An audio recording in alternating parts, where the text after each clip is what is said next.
Bonjour à tous, bienvenue dans votre My Ninja Academy. Aujourd'hui, nous allons parler de Sasuke qui découvre le plus puissant jutsu interdit d'Itachi. Souhaitez en voir plus sur Naruto sur notre chaîne?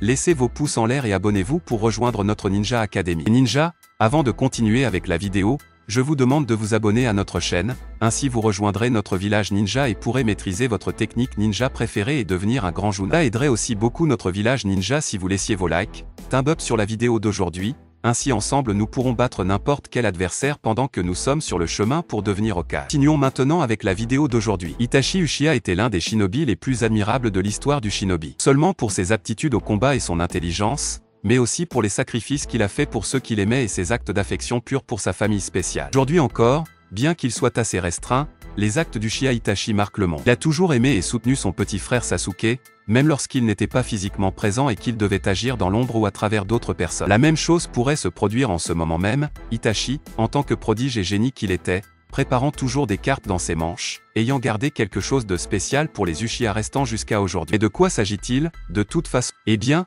c'est d'Itachi et de Sasuke dont nous allons parler dans la vidéo d'aujourd'hui. Itachi Uchiha était un shinobi du clan Uchiha de Konohagakure qui a servi comme capitaine de l'embu. Il est ensuite devenu un criminel international après avoir assassiné tout son clan, n'épargnant que son jeune frère, Sasuke. Ensuite rejoint l'organisation criminelle internationale connue sous le nom d'Akatsuki, dont les activités l'ont mis en conflit fréquent avec Konoha et ses ninjas, y compris Sasuke qui a cherché à venger son clan en tuant Itachi. Après sa mort, les motivations d'Itachi se révélèrent plus compliquées qu'il n'y paraissait et ses actions n'étaient que dans l'intérêt de son frère et de son village, ce qui le poussa à rester un shinobi loyal de Konohagakure jusqu'à la fin. Dès son plus jeune âge, Itachi était calme et perspicace, faisant preuve d'une maturité remarquable pour son âge et sachant comment gérer toutes les situations. Malgré tous ses accomplissements, son talent et sa renommée, Itachi était un homme plutôt humble. Sans jamais être arrogant quant à ses propres capacités ni sous-estimer les autres, la plupart de ses propos étaient impartiaux et précis. Si un adversaire dépassait ses attentes ou représentait un défi légitime pour lui ou ses alliés, Itachi l'admettait librement. De 7 ans, son raisonnement était à la hauteur de celui d'un Hokage.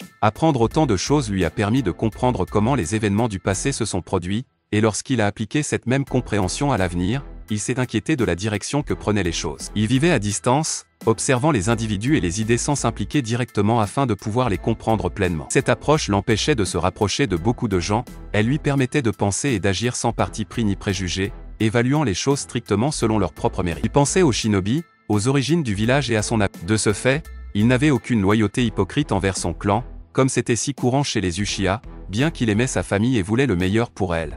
Il savait qu'il y avait des choses plus importantes que les aspirations personnelles des Uchiha. Le rêve d'Itachi était de devenir Hokage, mais il le cachait aux autres. Itachi était également l'un des rares villageois de Konoha à ne pas avoir de rancune envers Naruto Uzumaki, estimant que Naruto était la plus grande victime de l'attaque des 9 Koda et faisant preuve de gentillesse envers lui chaque fois qu'ils se rencontraient. Pacifiste dans l'âme, Itachi n'aimait pas les combats et les évitait quand il le pouvait. Lorsqu'il ne le pouvait pas, il terminait le combat aussi vite que possible, tout en se retenant autant que possible. Malgré cela, Itachi estimait que ses propres besoins étaient secondaires par rapport au bien commun, et c'est dans ce but qu'il devint shinobi. Il s'entraîna sans relâche pour s'améliorer aussi vite qu'il le pouvait et se soumit à tous les inconvénients de la vie de shinobi sans se plaindre, pour la simple motivation d'être utile aux autres. Lorsque le clan Uchiha refusa d'arrêter ses plans, Itachi fut poussé à bout et son attitude normalement polie envers les membres de son clan devint plus violente, les critiquant et les attaquant ouvertement pour les choix qui scellaient leur destin et le sien. Malgré son pacifisme et sa gentillesse naturelle, Itachi possédait un côté colérique et impitoyable lorsque ceux qu'il aimait étaient blessés ou menacés. La paix et la protection de Konoha étaient toujours au premier plan dans l'esprit d'Itachi, mais c'était son dévouement envers son frère, Sasuke, qui avait la priorité dans toutes les situations. Dès l'enfance de Sasuke, Itachi a pris sur lui de s'occuper de lui. Ils passaient des journées entières ensemble dans la forêt autour de Konoha à vivre des aventures et à remplir des missions qu'ils s'étaient eux-mêmes assignées. Lorsqu'Itachi devint un ninja talentueux et accapara une grande partie de l'attention de son père, il prit le temps de remplir les fonctions de son père au profit de Sasuke, allant parfois jusqu'à refuser les souhaits de son père pour rendre Sasuke heureux. En retour, Sasuke souhaitait être comme son grand frère et demandait souvent à Itachi de l'entraîner aux arts ninja. Il ne le faisait presque jamais, lui tapant sur le front et lui promettant de le former une autre fois. Malheureusement, aucune de ses promesses n'était tenue. La sécurité de Sasuke qui a finalement convaincu Itachi de continuer à tuer le reste des Uchiha, estimant que sa propre damnation en valait la peine si elle garantissait la survie de Sasuke. Même s'il a fait cela pour Sasuke, Itachi voulait être puni pour ses crimes et a choisi Sasuke pour se venger de lui. Pour pousser Sasuke dans cette direction, Itachi a caché le véritable motif de ses actions et a pris l'apparence d'un homme qui n'avait aucun amour pour son jeune frère. Itachi ne se souciait de Sasuke que pour les yeux qu'il pouvait utiliser pour obtenir l'éternel Mangekyou Sharingan. Ses actions au sein de l'Akatsuki étaient destinées à renforcer cette personnalité,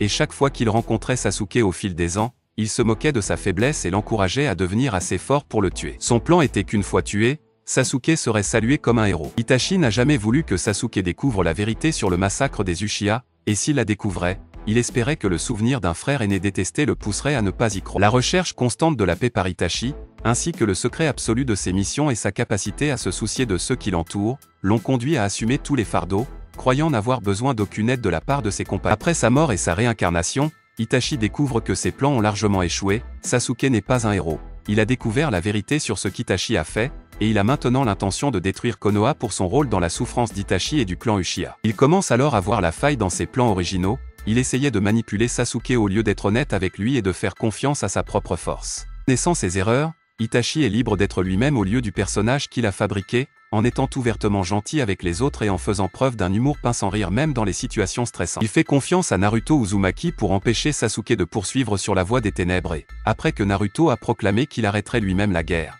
il avertit Naruto de ne pas oublier la valeur de ses amis comme lui et Madara l'ont fait, lui rappelant comment ceux qu'il aime l'ont. Il est aussi finalement ouvert et honnête avec Sasuke lors de leur dernière rencontre, admettant ce qu'il a fait et partageant même des informations que Sasuke ne connaissait pas déjà. S'excuse auprès de Sasuke d'avoir manqué à ses responsabilités de grand frère, se demandant si le fait d'être devant Sasuke dès le début aurait pu leur permettre d'éviter la destruction de l'Uchiha. Dans leur dernier moment ensemble, Itachi dit à Sasuke qu'il n'a pas besoin de pardon et qu'il l'aimera toujours, quoi qu'il arrive. En fin de compte, malgré tout ce qu'il a fait, Itachi a toujours donné la priorité au bien-être de son jeune frère, Sasuke, et de Konoha. Il l'a fait au point d'aller trop loin, parfois. Après tout, grâce aux capacités du Sharingan de Shizui, après avoir rencontré Naruto Uzumaki et réalisé qu'il considérait vraiment Sasuke comme un ami et un frère d'une autre mère, l'Uchiha aîné a décidé qu'il pouvait lui faire confiance avec le pouvoir du Sharingan de Shizui. En fait, c'est grâce à celui-ci qu'il a pu soumettre quelqu'un à un puissant Genjutsu sans même s'en rendre compte. Il a utilisé l'œil de Shizui pour protéger Konoha. Lorsque Sasuke a finalement transplanté les yeux d'Itachi en lui et qu'il s'est retourné contre le village,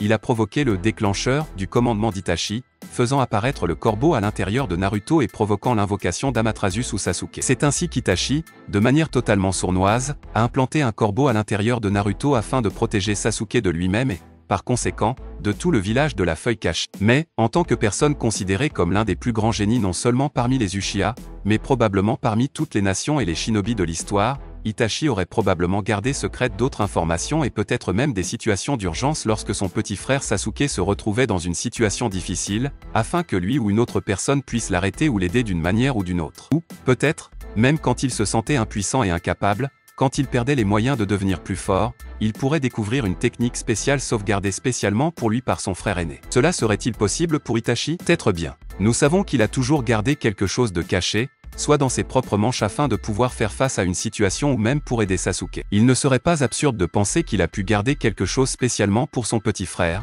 quelque chose comme un parchemin spécial d'une technique très puissante parmi les Uchiha mais que peu peuvent utiliser, une autre technique que seuls les deux frères pourraient être capables de recréer ou, qui sait, un nouveau style de combat, assez similaire au Sanjutsu en lui-même, mais avec un autre concept, dont Itachi pourrait croire qu'il lui correspondrait parfaitement. Nous pourrions nous attendre à ce qu'Itachi laisse un message à un personnage directement lié à lui ou aux Uchiha, peut-être un shinobi, ou des animaux shinobi, comme les chats eux-mêmes, qui ont un lien spécial avec eux. Nous pourrions aller bien au-delà et peut-être même qu'Itachi a ajouté du chakra à l'intérieur de Sasuke d'une manière ou d'une autre, lui permettant d'éveiller un nouveau pouvoir. Peut-être, comme les touchés du front, qui n'était en fait pas seulement pour son affection, mais aussi un moyen de transmettre du chakra par le toucher du front. Quoi sur le front, me demande-t-on? Qu'il puisse éveiller un nouveau doujutsu, quelque chose comme un troisième œil, ou ce que nous avons également vu Kaguya elle-même utiliser. Cela serait très utile pour le personnage maintenant qu'il a perdu son Rinnegan et qu'il ne peut pas le récupérer. Pour cet éveil, il y aurait quelques étapes à accomplir, mais Sasuke le ressentirait probablement en lui-même et peut-être, après une quantité considérable d'entraînement,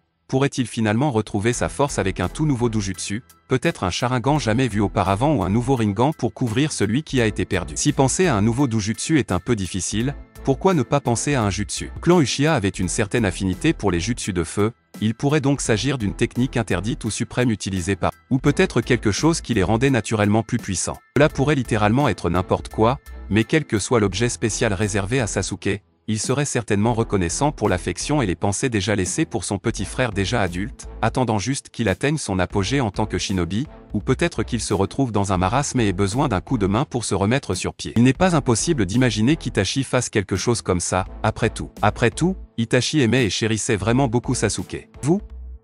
À votre avis, Qu'est-ce qu'Itachi aurait pu garder pour Sasuke? Serait-ce un doujutsu à réveiller à un moment précis? Ou peut-être quelque chose de plus tangible, comme un jutsu spécial ou un style de... Laissez dans les commentaires ce que vous aimeriez voir comme nouvelle capacité spéciale de Sasuke Uchiha. C'est tout, j'espère vraiment que vous avez apprécié la vidéo. Si vous avez des suggestions de vidéos, n'oubliez pas de les commenter ci-dessous, car je les lirai toutes comme je le fais toujours. N'oubliez pas non plus de laisser un like si vous avez aimé la vidéo et n'oubliez pas de vous abonner et de sonner la cloche pour ne rien manquer du contenu de votre académie ninja préférée.